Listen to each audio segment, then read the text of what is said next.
गलतियों 3 बाब 15 आयत से 20 आयत तक, सफ़ा नंबर 180 और 181। शरीयत और वादा।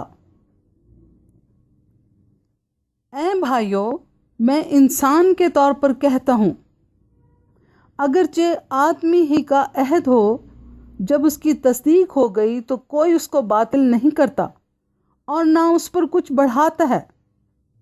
बस इब्राहिम और उसकी नस्ल से वादे किए गए। वो ये नहीं कहता कि नस्लों से, जैसा बहुतों के वास्ते कहा जाता है, बल्कि जैसा एक के वास्ते के तेरी नस्ल को, और वो मसीह है। मेरा ये मतलब है कि जिस अहद की खुदा ने पहले से तस्दीक की थी, उसको शरीयत 430 बरस के बाद आकर बातिल नहीं कर सकती कि वो वादा लाहासिल हो। क्योंकि अगर मिरास शरीयत के सबब से मिली है तो वादा के सबब से ना हुई, मगर इब्राहिम को खुदा ने वादा ही की राह से बख्शी। बस शरीयत क्या रही?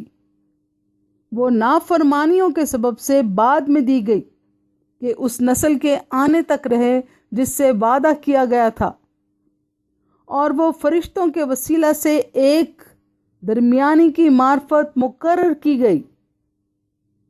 अब दरमियानी एक का नहीं होता, मगर खुदा एक ही है।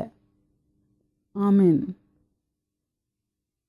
कलाम मुकद्दस के पढ़े जाने के वसीला से आपको बरकत मिले। आमीन।